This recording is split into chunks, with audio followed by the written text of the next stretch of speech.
Glamping populair op Kampeer Totaal. Alcoholgrens wordt verhoogd.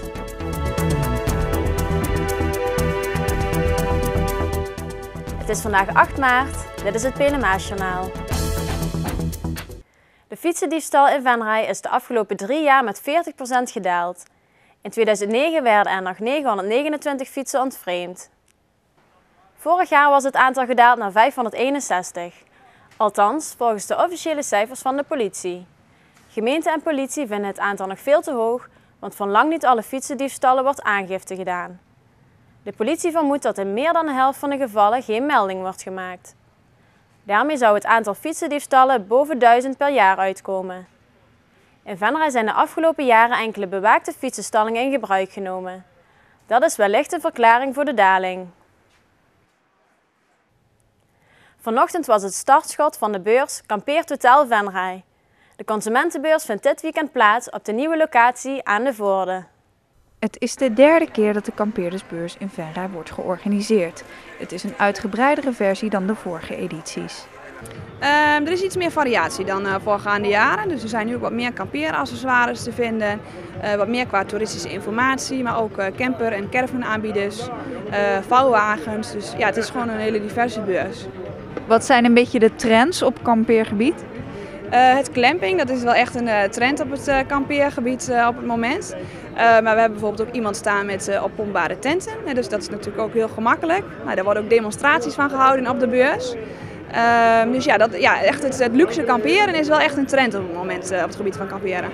En dat luxe kamperen zie je dus terug in uitgebreid ingerichte campers, de nieuwste barbecues, maar ook bij de oppompbare tent. Een nieuwe innovatie op het gebied van kamperen. Het gaat als volgt. Je hebt in deze tent die hier staat, hebben wij 3 buizen zitten, oppompbare buizen. En daar zitten ventielen in en je hoeft slechts 3 buizen op te pompen en dat behoeft slechts een slag of 5, 6 lucht en dan staat hij. Deze tent, zoals die hier staat, kan binnen 4 minuten opgezet worden. Het klinkt allemaal heel erg luxe tegenwoordig, dat kamperen. Maar kamperen is toch eigenlijk back to basic?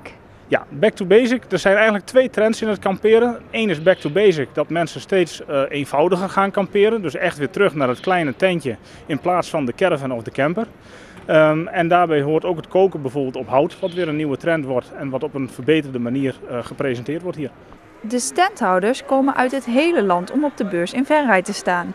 En niet voor niets, want het schijnt dat wij wat gemakkelijker geld uitgeven dan onze landgenoten helemaal in het noorden. Wij draaien 15 kampeerautobeurzen door heel Nederland. We werken vanaf het noorden van Groningen, vanaf Leeuwarden tot het zuiden van Nederland.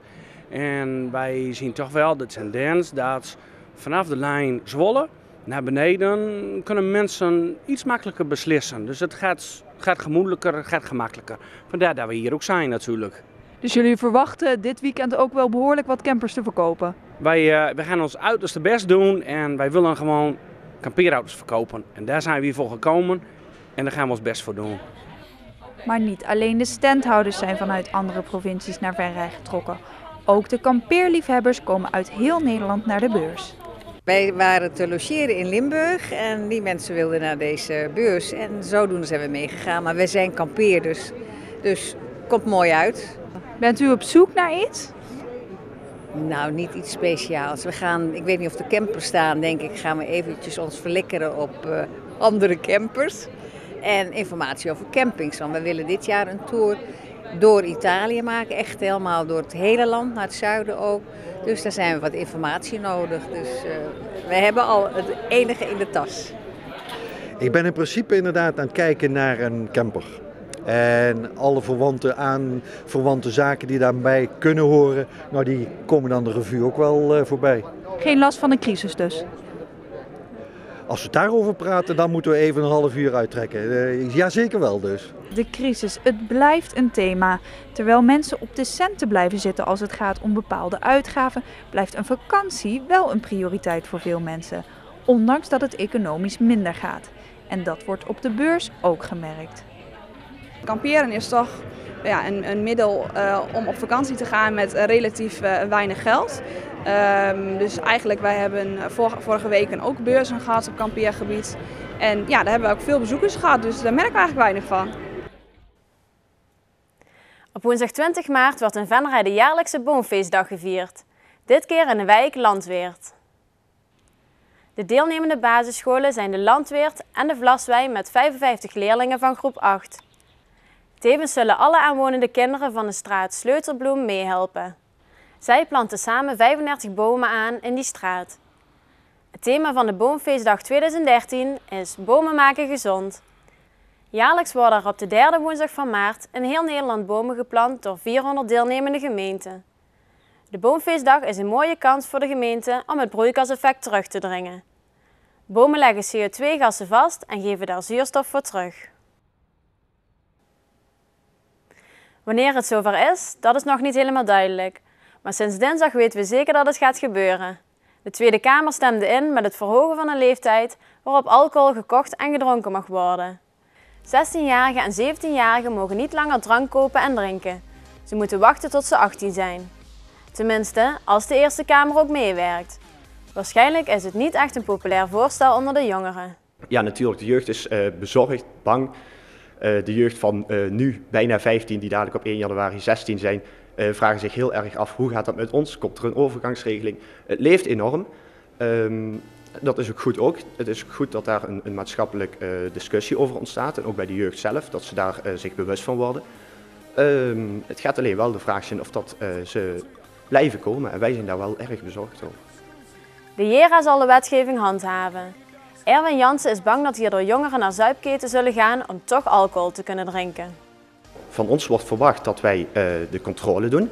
Wij zijn anders ook strafbaar en dat is logischerwijs, maar dat gaat gevolgd met hoge boetes. Wij zullen die handhaving en controle ook doen, want wij kunnen die boetes niet gebruiken.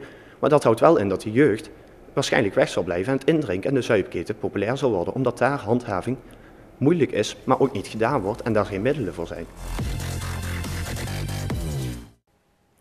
Tot zover dit Pelemaasjournaal. Tips kunt u mailen naar de redactie. Deze uitzending wordt herhaald tot en met zaterdag 12 uur 's middags. Zaterdagavond om 7 uur is er een nieuwe uitzending van De Geheimen van. Weer of geen weer, bij ons is het altijd vakantieweer. Morgen is het bewolkt en er zijn langdurige perioden met regen of motregen. De temperatuur ligt rond de 12 graden. Zondag wordt het een stuk kouder. In de loop van de dag gaat het sneeuwen. De temperatuur is maximaal 4 graden. Namens het hele team wens ik u een fijn weekend.